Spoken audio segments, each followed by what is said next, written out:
Je travaille dans le domaine de la mer, des bateaux et des épaves depuis plus de 30 ans. J'ai vu des épaves dans le monde entier. Il est rare d'en trouver au-dessus du niveau de la mer. Alors quand vous découvrez une épave de 157 mètres de long à 2130 mètres d'altitude, vous tenez quelque chose.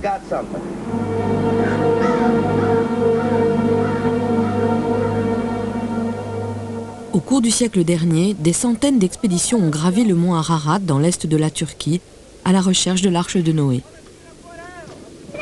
La plupart des indices dont nous disposons laissent à penser que cette montagne est celle que les anciennes civilisations appelaient la montagne du bateau. Les autres lieux ne collent pas avec les descriptions. Beaucoup parmi les chercheurs chrétiens estiment que la découverte de l'arche prouverait l'authenticité de la Bible. Ils pensent qu'Ararat est la montagne du bateau, alors que la Bible elle-même ne mentionne rien de plus que les montagnes d'Ararat, une chaîne qui comprend plusieurs sommets. Et malgré les déclarations avancées par certains témoins oculaires et un important battage médiatique, aucune preuve tangible n'a pourtant encore été produite.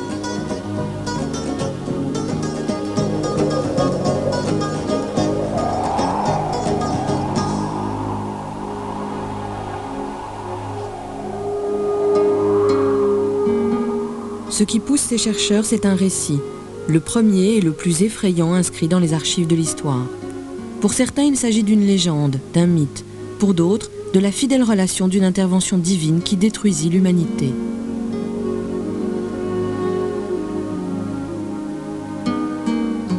Quoi qu'il en soit, il n'est pas d'histoire plus universelle.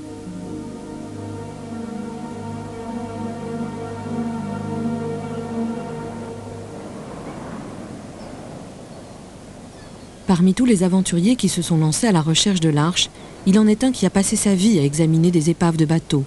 Spécialiste des sauvetages en mer, il s'appelle David Fassold. Enfant, nous avons tous entendu parler de l'arche de Noé. Moi-même, je me suis souvent demandé si c'était vrai ou si c'était juste un mythe. Plus tard, dans la marine marchande, c'était un de nos sujets de conversation. On essayait de comprendre comment Noé avait bien pu réussir et si c'était possible d'un point de vue scientifique. Boy, visibility's terrible down there. I got about 6 inches. I've never seen it so bad. I always wondered, you know, Si on peut trouver des œufs de dinosaures intacts dans le désert de Gobi, pourquoi ne trouverait-on pas des fragments de l'arche de Noé? J'ai toujours pensé que c'était possible, à condition de chercher au bon endroit et de savoir ce qu'on cherche. and if you knew what you were looking for. D'après les scientifiques, Ararat est une montagne volcanique jeune qui n'était sans doute rien de plus qu'une grande colline à l'époque où aurait eu lieu le déluge. Mais il y a quelques années, des Américains ont commencé à étudier un étrange objet sur une autre montagne, située à 27 km du mont Ararat. En 1959, un pilote turc a pris ce cliché à 3000 mètres d'altitude. Sa publication dans Life Magazine a donné lieu à bien des conjectures, mais aucune étude scientifique sérieuse n'a été entreprise. C'est pourtant cette photo qui a déclenché chez David Fassold son intérêt pour l'arche de Noé. J'ai étudié un récit vieux de 2500 ans du prêtre babylonien Bérose, repris dans un manuscrit grec. Et je me suis rendu compte qu'il ne décrivait pas l'arche, mais le lieu où celle-ci se trouvait. Même si ça n'avait rien à voir avec le lieu que tout le monde avançait, puisque c'était à 27 km au sud d'Ararat. En mars 1986, les recherches de David ont bien avancé et il décide de se rendre pour la première fois dans l'est de la Turquie.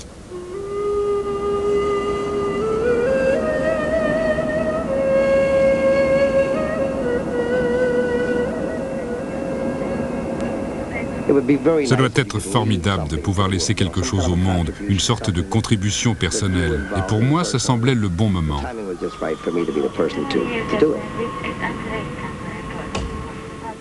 On ne vit que pour ça. On attend que ce genre d'occasion se présente.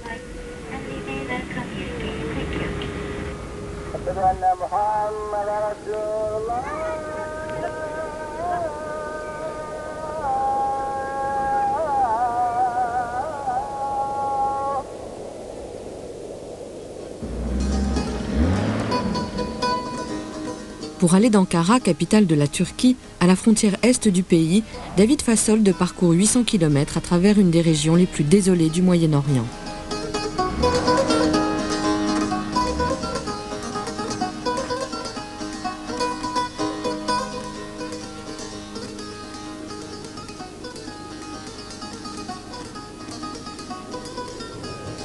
En attendant que le gouvernement turc leur délivre l'autorisation de se rendre sur le site, David et son équipier Ron Wyatt s'arrêtent pour examiner de mystérieuses pierres à environ 8 km de là. Boy, that's different. That is really different. Listen to this. This is really unbelievable. Look at this right here. This is the stuff. It's just like. There's no process in nature that can make all that, that uniform. Look at this over here. Look at this right here. 5, 6, 7, 8. Quand les premiers chrétiens ont découvert ces pierres, pour eux, elles faisaient partie de l'arche, et ils y ont gravé 8 croix pour les 8 survivants. Toute cette vallée s'appelait la région des 8. Quand vous interrogez des gens du coin, ils vous emmènent ici. C'est comme ça que j'ai découvert la montagne sur laquelle se trouve le bateau. J'ai demandé à un habitant le nom de cette montagne. Il m'a répondu « Mushardagi ». Et tout à coup, mon guide me dit « David, Mushardagi, en kurde, c'est la montagne de Moïse ». Bien sûr, le bateau ne pouvait être que là.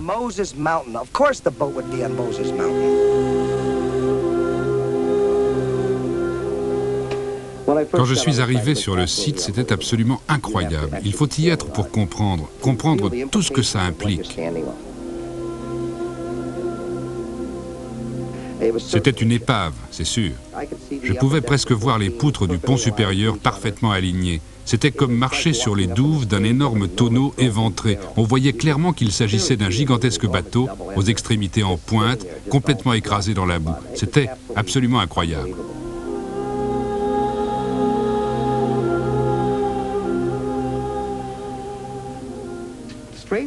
Bizarrement, j'avais l'impression de connaître ce bateau. C'était comme un vague souvenir, peut-être quelque chose qui est dans les gènes de chacun d'entre nous, enfoui, et qui, quand on voit le site pour la première fois, nous revient à l'esprit, une sorte de souvenir étrange du déluge.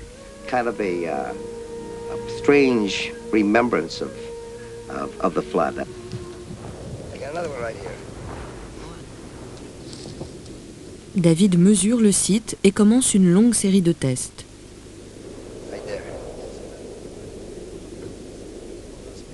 Il utilise également un générateur de fréquences moléculaires, instrument électronique dont se servent les sauveteurs en mer pour localiser les épaves.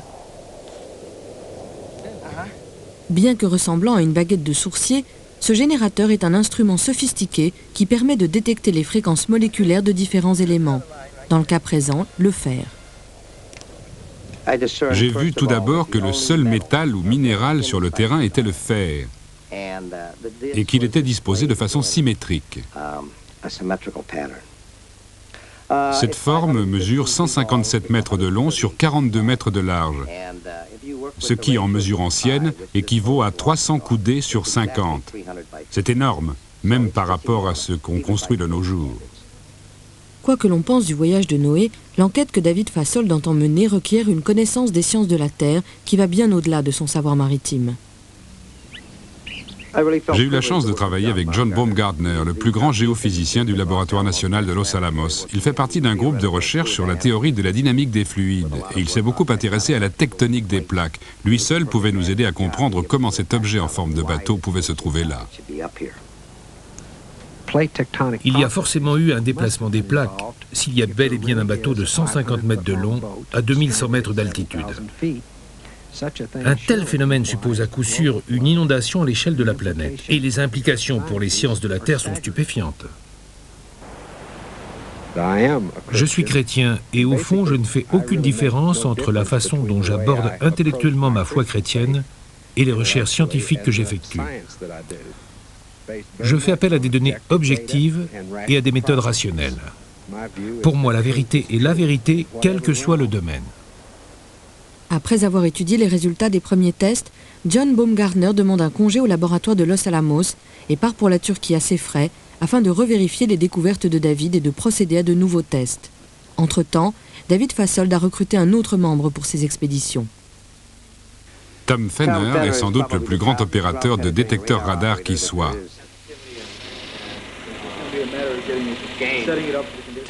C'est grâce à lui qu'a été découverte la plus vieille épave du monde, près de la pyramide de Khéops. Il était donc parfait pour le projet. C'était le plus vieux bateau jamais trouvé par l'homme, à l'époque. Mais peut-être qu'il existe un bateau encore plus vieux, bien plus vieux.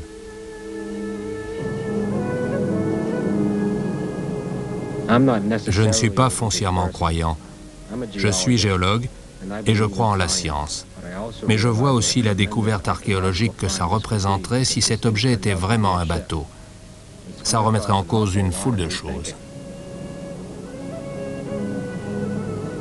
En dépit de son scepticisme, Tom Fenner accepte la proposition de David et rejoint l'équipe en portant avec lui en Turquie le même matériel radar qu'il a utilisé en Égypte.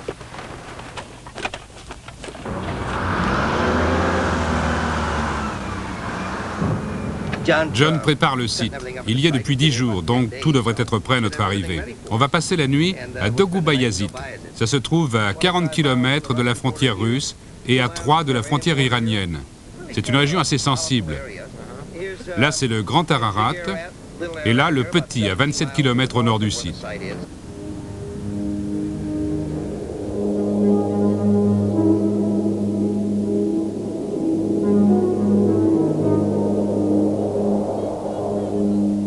En août 1986, John est sur le site avec une première équipe.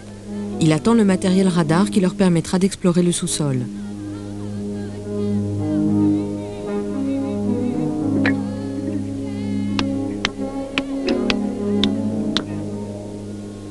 Ils refont aussi le test déjà effectué par David Fassold. Il est fascinant de voir que les deux tests effectués avec le générateur de fréquences donnent des résultats aussi proches. Dans les deux cas, nous obtenons le même nombre de lignes longitudinales et dans les deux cas, les lignes convergent aux deux extrémités du site comme s'il s'agissait de la proue et de la poupe d'un grand vaisseau. Les tests suggèrent quelque chose construit par l'homme. Lorsqu'on arrive sur le site, on comprend que s'il s'agit vraiment des restes de l'Arche de Noé, ceux-ci sont en très mauvais état et qu'on trouvera très peu de preuves matérielles tangibles que c'est bien l'Arche. Beaucoup s'attendent à trouver l'Arche dans un très bon état de conservation et ils sont découragés quand ils voient ce grand tas de boue.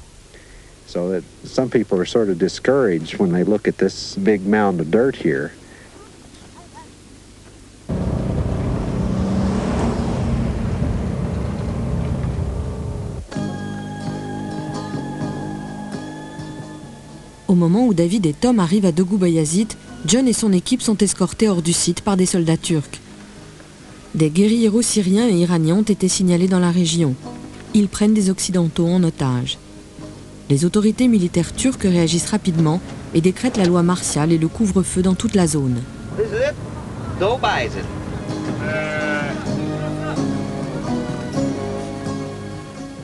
Les soldats passent la ville au peigne fin à la recherche de terroristes, alors que le conflit éclate dans les collines avoisinantes.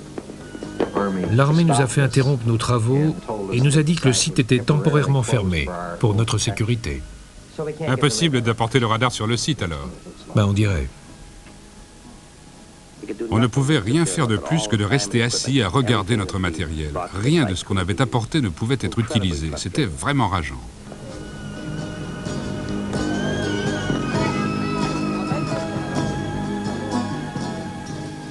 Ce soir-là, une autre expédition arrive à Dogoubayazit. À la tête du groupe, le célèbre astronaute James Irwin et le vétéran des chercheurs de l'Arche, Errol Cummings. Leur destination, comme d'habitude, le mont Ararat. C'est la 5e expédition pour Irwin, la 15e pour Cummings. La recherche de l'Arche nous permet de redécouvrir ce récit biblique, à savoir que Dieu nous juge et que nous devons comprendre qu'il ne tolère pas le péché. Et qu'il va nous détruire si nous ne devenons pas vertueux. Je pense que nous serons vraiment surpris quand nous trouverons la preuve concluante.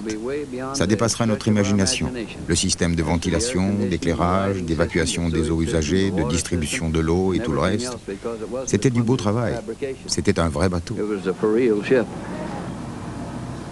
Quant au site de l'objet en forme de bateau, ils n'en pensent pas grand-chose. Ça peut être un vieux bateau, mais je ne crois pas que ce soit l'Arche de Noé. J'espère qu'ils feront du bon travail et pourront dire exactement ce que c'est. Je ne crois pas non plus que ce soit l'Arche. C'est probablement autre chose. Ironie du sort, le couvre-feu réunit les deux équipes rivales sous le même toit. Et très vite, les esprits s'échauffent. Mes croyances religieuses n'ont rien à voir là-dedans, je suis géologue. Je ne suis pas venu ici pour travailler avec une bande de curtons. Ça me ferait perdre ma crédibilité de scientifique. Si ce n'est pas l'Arche de Noé, tant pis. Si on avait fait cette découverte sur le mont Ararat, là où tout le monde s'y attendait, tout le monde serait ravi. Vous venez ici à la recherche d'un bateau sur une montagne. Vous en avez un.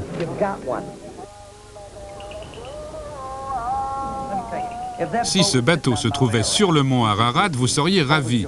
Mais ce n'est pas ce que vous vouliez. Vous voulez que ça colle à votre interprétation. Je me moque de vos théories. Tout d'abord, dans la Genèse, quand il est dit qu'il fera 30 sur 50 sur 300, on ne dit pas qu'il s'agit des mesures, mais de la forme, du déplacement volumique. C'est le volume de l'arche. Vous êtes un spécialiste des bateaux, ça c'est vrai. Moi, j'y connais rien. S'il s'avère que c'est l'arche de Noé, comment expliquerez-vous qu'elle ne soit pas rectangulaire, puisque selon vous, c'est ainsi que l'a décrit la Genèse? Mais ça ne me dérange pas, j'accepte les variations.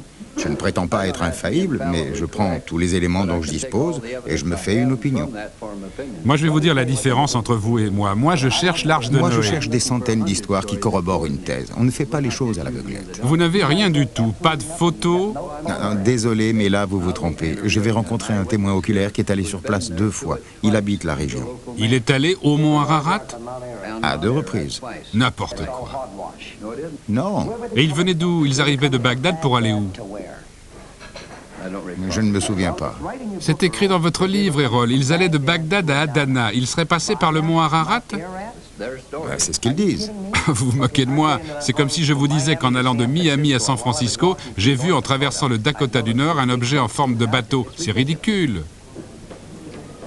Laissez-moi vous dire, Continuez donc à gaspiller votre temps et votre argent sur les légendes et les mythes des autres. Moi, je continue sur le bateau. c'est pas parce qu'on n'est pas d'accord qu'il faut être désagréable. L'année prochaine, vous vous joindrez à notre équipe quand vous aurez échoué. Désolé, Errol. Ils voient ça comme un voyage évangélique. Pour moi, il est question d'histoire et d'archéologie. Ce qu'ils ont à perdre, si c'est bien l'arche, c'est que depuis 40 ans, on raconte des mensonges au nom de Dieu en disant qu'elle est sur le mont Ararat. Mais il ne peut y avoir qu'une seule arche.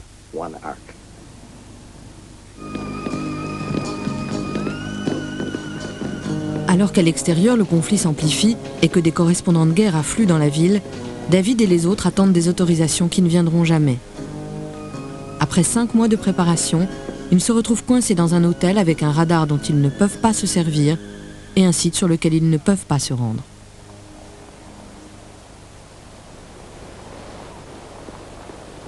Tom got a message at the hotel.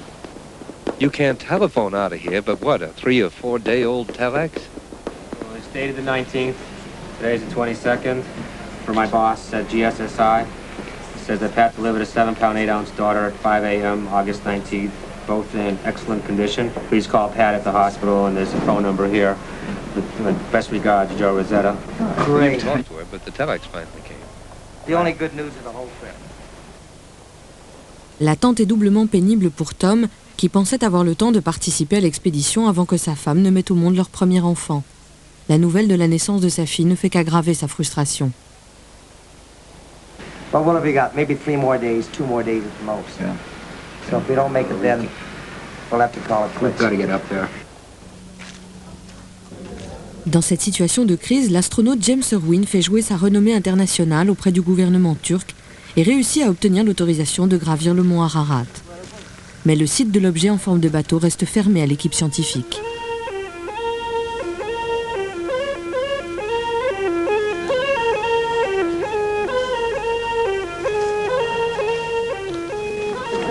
We don't know whether we'll be on this mountain again. Yeah, we don't know.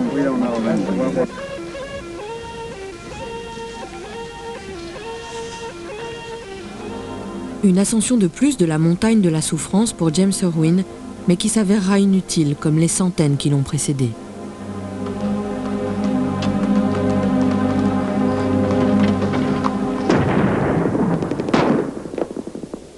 Là-haut, là-haut, c'est un obus. Je ne sais pas ce qu'ils font, mais quand ils commencent à s'entraîner sur les collines, ça doit vouloir dire quelque chose. J'y crois, on est si près du but. Tout le monde attend et on ne peut rien faire. Tout ce que je veux pour le moment, c'est me tirer d'ici. Vous reviendriez? Pas dans l'immédiat. Je ne sais pas si ça va durer, mais j'ai l'impression que c'est fichu pour la saison. Vous savez, j'ai toujours eu le sentiment que si je ne me dépêchais pas, ça allait me filer sous le nez. Mais je ne pensais pas qu'une guerre se déclarerait et qu'elle fermerait la région. Comme rien n'indique que la situation militaire va s'améliorer, Fasold, Fenner et Baumgartner abandonnent. Ils rentrent aux États-Unis, mais retourneront plusieurs fois en Turquie au cours des 2 années suivantes pour frapper aux portes du gouvernement. Bien que la loi martiale ait finalement été suspendue dans l'est de la Turquie, l'accès au site est toujours interdit.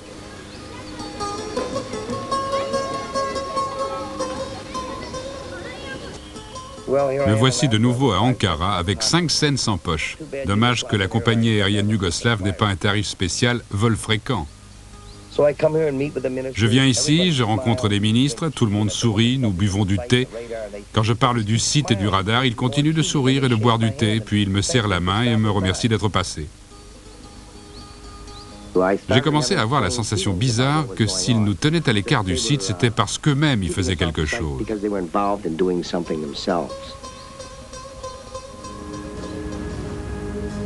À défaut de pouvoir se rendre sur le site, ils obtiennent la permission de travailler dans la région. Et à l'automne 1988, David et John réunissent juste assez d'argent pour parcourir les abords du site à la recherche de preuves supplémentaires. Pendant que John se concentre sur les crêtes au-dessus, David et son guide travaillent dans la vallée. Ils étudient de mystérieuses pierres qui sont alignées les unes par rapport aux autres, mais également par rapport à l'objet en forme de bateau. About 5 inches deeper there. All right, now, it looks like if we dig down about this far, we're, get all the stuff away, we're going to find a hole about this big on this stone. Les pierres sont percées de trous à leur sommet. Certains trous sont intacts, d'autres sont cassés ou enterrés. David pense qu'il s'agit de pierres de lestage que les anciens marins tiraient à l'aide de filins derrière leur bateau pour se stabiliser par grosse mer. Mais s'il s'agit vraiment de pierres de lestage, elles se trouvent sur une montagne à des centaines de kilomètres de la mer la plus proche. Les versions sanscrites et sumériennes du déluge mentionnent ces pierres. Elles figurent dans le Coran. Dans le récit babylonien, il est dit « Il est impossible de traverser les eaux de la mort sans les pierres ». Ce sont bel et bien des pierres de lestage, identiques à celles que l'on a retrouvées dans la Méditerranée, d'Israël à l'Égypte, sauf qu'elles sont 10 fois plus grosses. Ça ne fait aucun doute, ce sont les pierres d'un gigantesque vaisseau.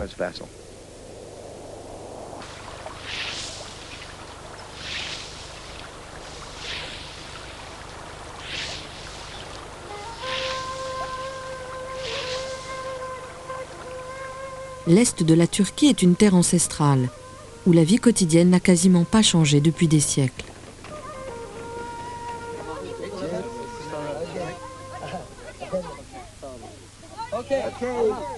Ici, dans le village le plus proche du site, David et John espèrent en apprendre davantage sur l'histoire de la région et sur le séisme de 1948 qui a légèrement surélevé l'objet en forme de bateau.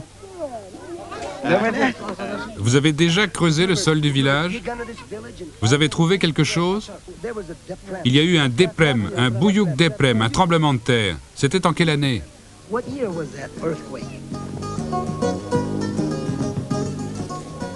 Cet hiver-là, David et John partent faire l'ascension d'une crête qui s'élève à 900 mètres au-dessus du site, sur la frontière iranienne.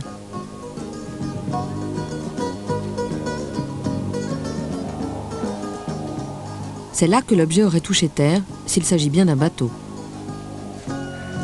L'équipe découvre des preuves supplémentaires indiquant que l'objet reposait sur de la boue et qu'avec le temps, il a glissé de cette crête jusqu'à son emplacement actuel. Nous savons que l'objet repose sur de la boue et que la coulée de boue commence juste au-dessus du sommet de cette crête. Si l'objet est bien un bateau, il a certainement été entraîné en contrebas par la boue. Je n'aime pas vraiment faire les choses ainsi, mais aussi longtemps qu'on ne pourra pas se rendre sur le site, nous en serons réduits à explorer attentivement les alentours. Nous pourrions bien y trouver des preuves que des gens ont jadis foulé cette terre.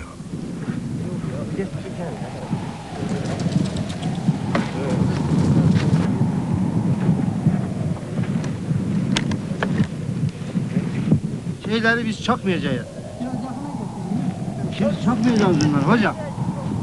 Bunları var ya. Direkt kaldırıp sonra. Koyuyorsun bak.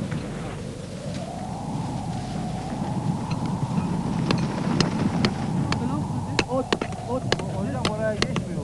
Lütfen, lütfen.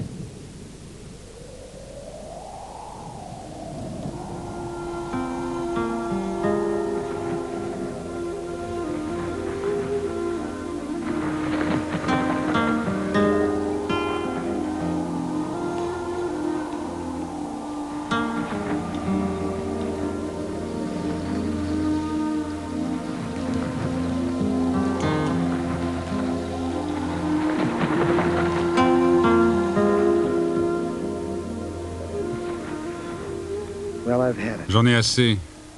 On n'avance pas, on tourne en rond. Si on n'obtient pas d'autorisation pour retourner légalement sur le site avec le radar, je m'y prendrai autrement. J'en ai assez.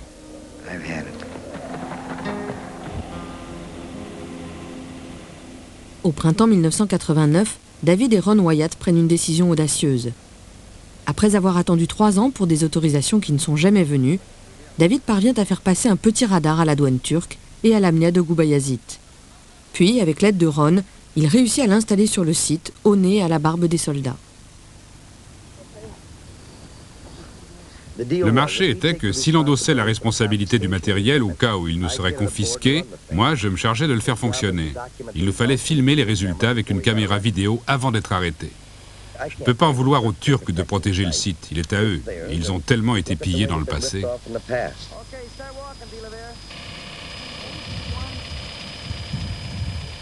Je commençais à avoir vraiment peur à force de regarder s'il y avait des soldats. Okay. Look at this now. Bring it.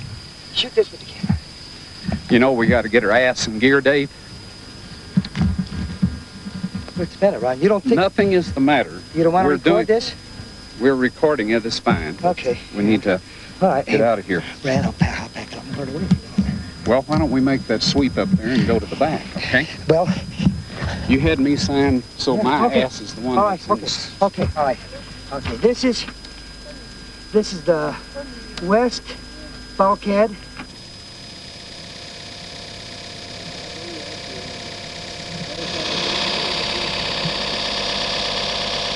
All right, the lines are there.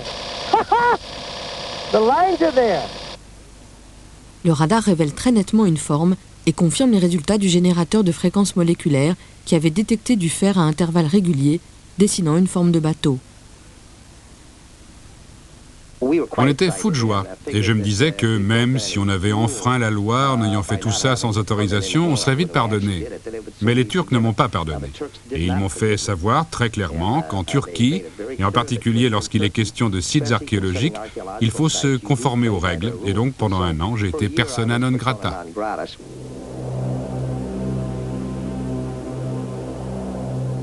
Mais si David Fassolde connaît des démêlés avec le gouvernement turc, ce que l'équipe ignore, c'est que toute la recherche américaine a été stoppée pour que l'étude reste aux mains des Turcs. Les recherches turques sont menées par un éminent géologue, le professeur Salih Bayraktutan, de l'université d'Atatürk.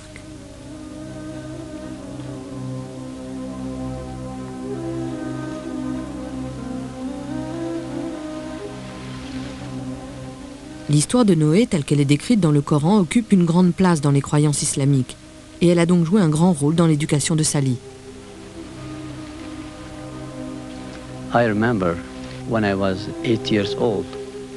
Je me souviens quand j'avais 8 ans, mon père m'a emmené dans la région du mont Ararat et il m'a raconté l'histoire du déluge.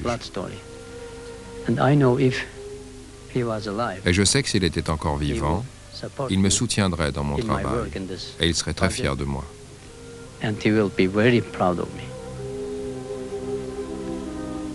Si le travail de Salih consiste à garder les recherches sous contrôle turc, il décide néanmoins que le plus sage est de travailler en commun avec l'équipe américaine et de faire venir en Turquie les radars occidentaux qui lui font tant défaut afin de confirmer les découvertes faites dans l'illégalité par David.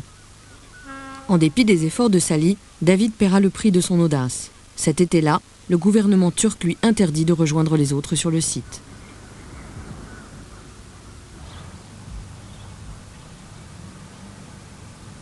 En juillet 1989, Salim Beyrak Toutan fait ses adieux à sa famille et grimpe à bord du bus de l'expédition en partance pour Dogu Bayazit.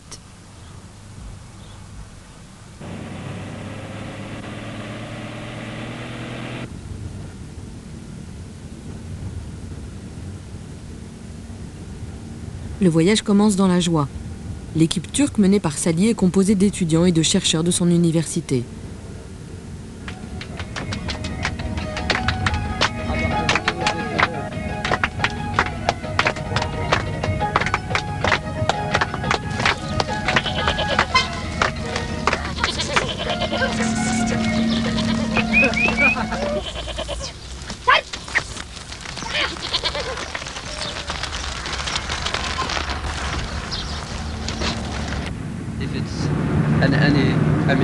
Any man-made structure, it's only possibility is boat.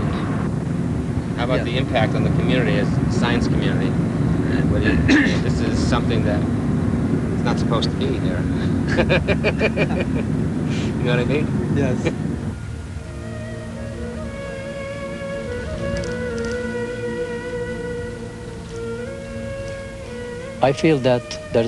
Je pense qu'il n'y a pas de conflit entre l'islam et la science. La principale fonction de la science est d'expliquer les mécanismes des événements et leurs causes. Mais c'est la religion qui nous dit la raison profonde.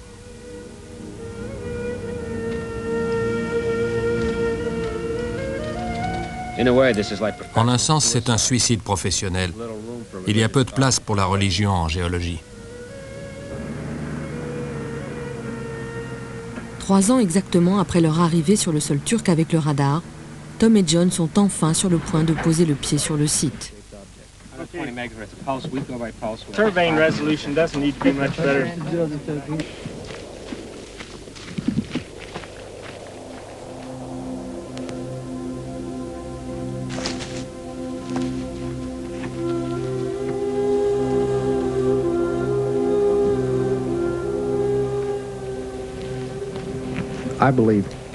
Je pense que tout être humain a besoin d'en savoir plus sur ses origines, savoir d'où il vient, connaître ses racines. C'est un besoin universel. Ce n'est pas une question de nationalité, d'époque, d'éducation, d'appartenance religieuse ou philosophique.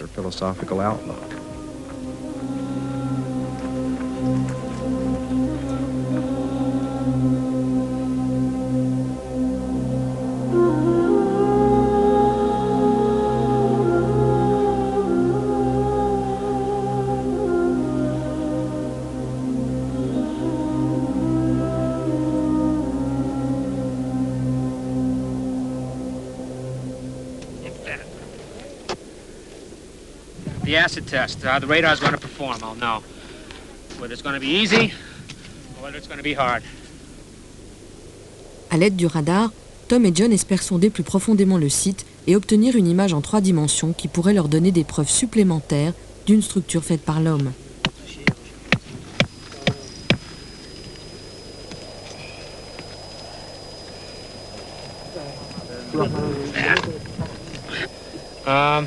Okay, I need someone to pull the antenna around, just at random, so I can get a feel for what this is going to do. I need someone to move that antenna. So, can I move? Sure. Just, Which way? pull it so the cable drags behind you. Sure. No, don't pull it that way. Je ne suis pas ici pour me prouver quelque chose ou corroborer la thèse de quelqu'un d'autre. Je me vois comme quelqu'un qui doit rassembler des informations et je pense que ça me donne une certaine crédibilité.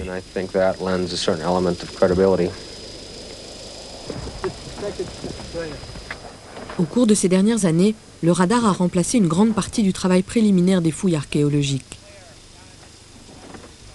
Ce gros instrument plat avec lequel l'équipe balaye le site émet et reçoit des signaux à 75 mètres de profondeur.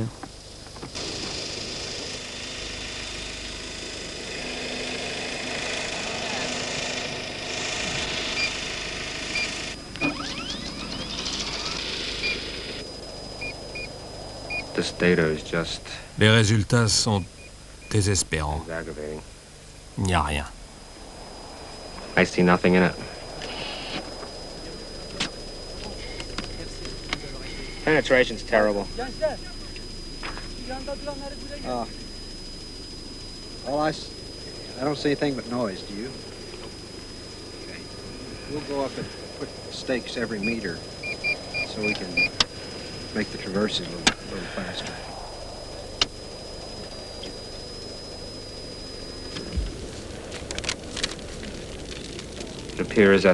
Il semble que les conditions du sol ne soient pas favorables du tout. Je n'ai obtenu que des bruits aujourd'hui. Aucun signal que je puisse lire. J'espère que demain nous aurons de meilleures données.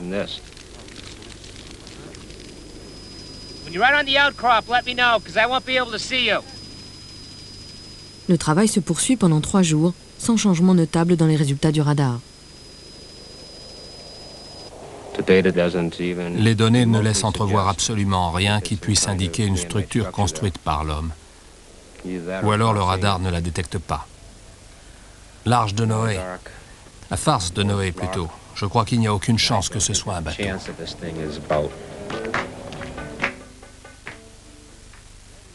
Ce soir-là, Tom prend une chambre à l'hôtel Ararat à Dogu Bayazit et travaille tard pour essayer de réduire les interférences à l'aide de filtres spéciaux.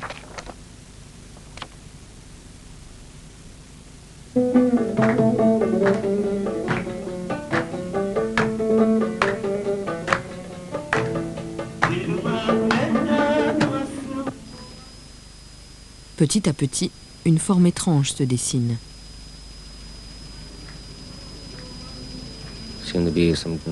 On dirait qu'il y a des structures qui se répètent dans la partie la moins profonde. Je ne vois pas ce qui pourrait être parallèle, si ce n'est une sorte de plancher avec une armature en métal. J'ai du mal à accepter que c'est ce que je vois.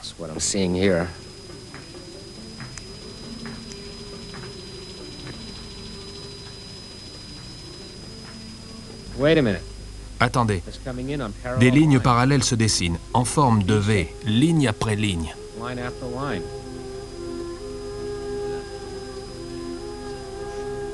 Les signaux proviennent d'une couche solide à 8 mètres sous la surface du site.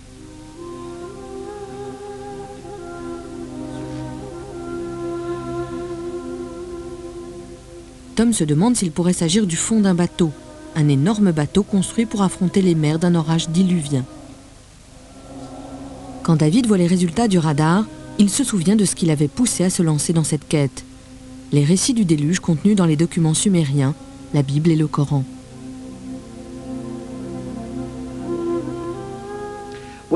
J'ai étudié ça de très près pour savoir quel genre de structure ça pouvait être. Et je pense qu'il s'agissait d'un gigantesque bateau fait de roseaux et surmonté d'une structure en bois. Et ce qu'on voit, ce qui s'appelle l'interface, c'est une infrastructure sur laquelle se trouvaient les poutres qui ont maintenant été remplacées par du limon. Donc ce n'est pas la structure elle-même qui est sur le site, mais plutôt un fossile de cette structure. De retour à Los Alamos, John rassemble toutes les données pour créer ses images de synthèse de l'objet mystérieux.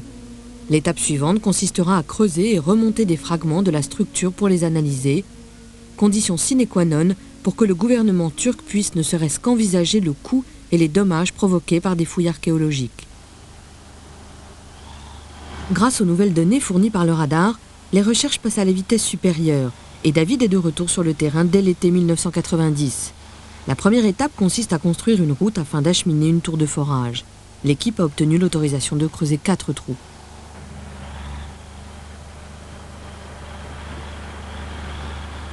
Entre-temps, la nouvelle de ces découvertes commence à intéresser des archéologues de renom. L'un d'entre eux, Wendell Jones, en entend parler alors qu'il est lui-même en train d'effectuer des forages en Israël. Ça faisait des années que j'avais cessé de m'intéresser à l'Arche de Noé. J'avais entendu trop de bêtises dites par des gens incompétents qui n'étaient pas des scientifiques. Je m'étais dit, ces types-là ne savent pas ce qu'ils font. Et puis, j'ai entendu parler de la recherche scientifique de l'Arche de Noé. Je suis très curieux de voir ça. Je lui ai téléphoné pour lui demander de venir sur le site pour voir si j'étais en train de me ridiculiser. Et il nous a beaucoup aidés. Il nous a donné des conseils sur la marche à suivre.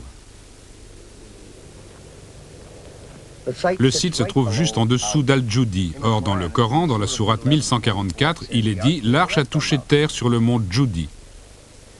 À l'est du site se trouve une ville qui s'appelle Kagakonmaz, littéralement corbeau de la terre. Et je suis certain que personne n'a oublié le corbeau qui a été relâché de l'arche et n'est jamais revenu. Vous avez l'axe principal avec 3 branches de chaque côté surmontées de fleurs.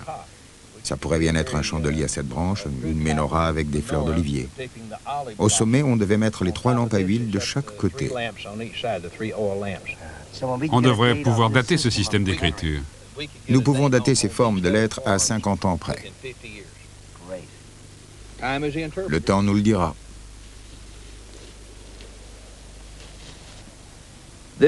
Cette région est comme un tunnel à remonter le temps de la civilisation. L'histoire de la Turquie a commencé il y a 7 à 10 000 ans. Si l'arche de Noé est dans l'est de la Turquie, ça veut dire que la civilisation a commencé là et que de là, elle s'est étendue à la terre entière. Chaque fois que vous retournez quelques centimètres de terre, c'est comme si vous feuilletiez un livre allant du présent au passé. That's extremely iron-rich. Look at that. Yes. Extremely iron-rich stuff. It's in siltstone actually, but extremely rich in iron. Hematite or limonite. Could be significant, finding material that high in iron, almost pure iron oxide. Extreme decay of iron material. Like nails or what? Yeah, nail, whatever it is, I don't know its name, but it's very rich, and I can say that it's essentially pure iron. Yeah, pure iron oxide. Above, I can say above 80% is iron. Pour Sally, la concentration en fer inhabituelle pour cette région de la Turquie confirme à la fois les résultats du générateur de fréquences moléculaires et les 2 tests effectués avec le radar, même si cela pourrait remettre en cause les dates reconnues de l'âge de fer. C'est un gros galet de serpentine, une roche ultra basique des fonds marins qui affleure dans la région. Si c'est ce galet qui renvoie les signaux, il s'agit d'un affleurement de socle rocheux.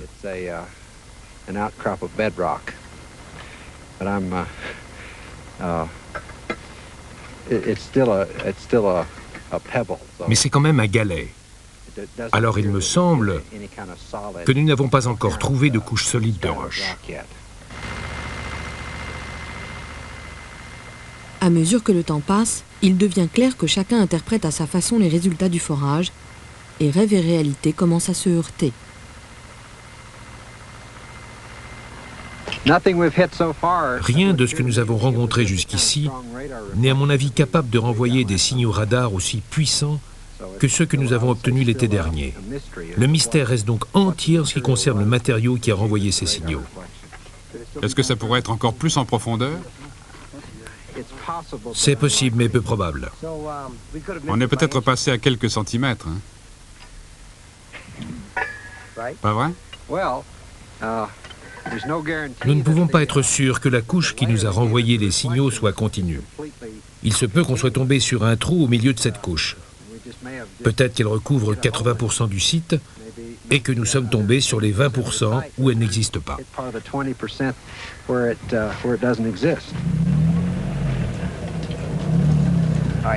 Si vous avez un bateau qui n'a pas de toit et qu'il est recouvert par un glissement de terrain, toutes sortes de rochers vont tomber dans le bateau. Vous avez toutes les chances de tomber sur des tas de gros rochers dans le bateau. Mais si vous forez à l'endroit exact où se trouvait une partie de la structure qui s'est depuis décomposée et a été remplacée par du limon et de l'argile, vous pourrez la traverser et vous ne tomberez jamais sur un rocher. Ce n'est que de l'argile. En fait, vous pourriez bien être en train de forer en plein dans l'infrastructure, cette structure qui a été remplacée par de l'argile. Ce qu'il nous faut découvrir avant tout, c'est ce qui est responsable de l'intégrité du site. Qu'est-ce qui fait que tout tient ensemble? D'après le forage, il semblerait que c'est la roche qui tient le tout. Et si c'est la roche qui donne au site sa force interne et sa forme, alors il ne s'agit sans doute pas de l'arche. Je pourrais prendre une statue en marbre de Michel-Ange et l'enterrer sous 6 mètres de boue, et lui serait capable de forer un trou dedans et de me dire que c'est du marbre. Et on ne saurait pas que c'est un objet fabriqué par l'homme.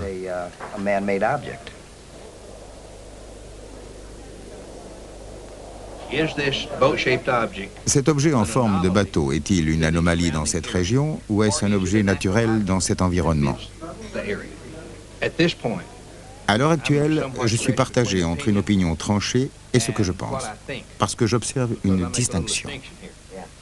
En herméneutique rabbinique, vous avez la certitude absolue, le probable, le peut-être que oui, peut-être que non, et le non absolu. Je pense que cette recherche que vous menez sur l'Arche se situe à l'heure actuelle entre le probable et le peut-être. Prenez un coquillage mort il y a des millions d'années. La boue et le sable ont rempli sa coquille et les réactions chimiques successives ont abouti à un amalgame compact. Puis la coquille s'est décomposée et vous avez la forme d'un fossile, mais pas le fossile lui-même. Je pense qu'on peut dire la même chose de ce qu'on cherche. Vous avez une forme fossile de l'Arche qui est pour le moins parfaite. Et le seul moyen de dépasser le peut-être serait d'effectuer des fouilles pour aller jusqu'au probable ou à l'absolu.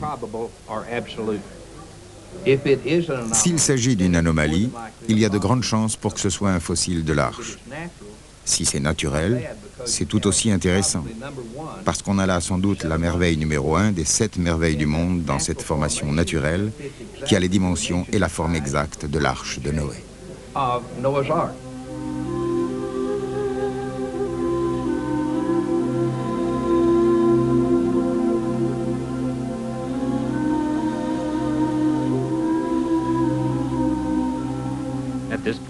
À l'heure actuelle, je ne sais pas quoi penser. En tout cas, forer des trous ne fournit pas assez d'informations. Nous n'avons pas pu en forer un assez grand nombre. Il faudrait creuser une tranchée pour savoir ce qu'il y a là-dessous. Je me demande si c'est juste une extraordinaire coïncidence que cet objet ait la forme et les dimensions qu'il a. Ce serait une coïncidence très étrange, vraiment très étrange. Mais Sally est convaincu qu'il s'agit d'un très vieux bateau et c'est lui le spécialiste en géologie.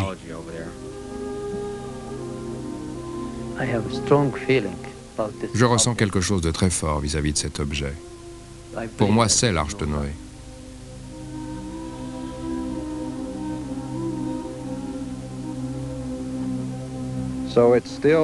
Le mystère reste entier. J'ai sans doute été naïf de penser que moi, ou que n'importe qui d'autre, pouvait débarquer dans l'est de la Turquie, balayer le site avec du matériel hyper sophistiqué et être capable de dire avec certitude en une semaine ou deux « Oui, nous avons vraiment fait une découverte archéologique. Si c'est bien l'Arche de Noé, ça fait des milliers d'années qu'elle est là.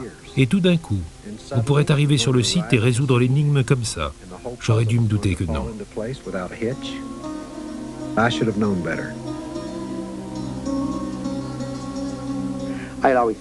J'ai toujours pensé que ça me plairait de chercher l'Arche de Noé. Je n'ai jamais cru que ça deviendrait une réalité. Puis c'est arrivé. Je n'ai jamais pensé que j'arriverais si près du but. Je n'en reviens pas.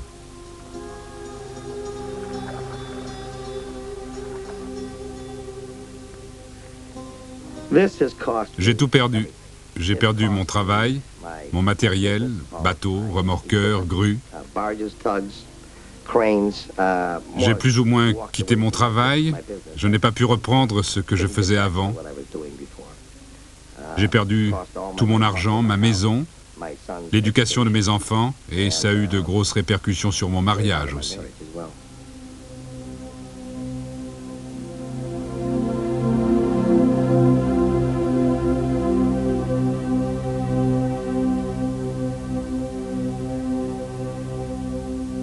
En 1992, l'objet en forme de bateau est finalement déclaré site archéologique officiel par le gouvernement turc. Le site sera fouillé au cours de l'été 1995.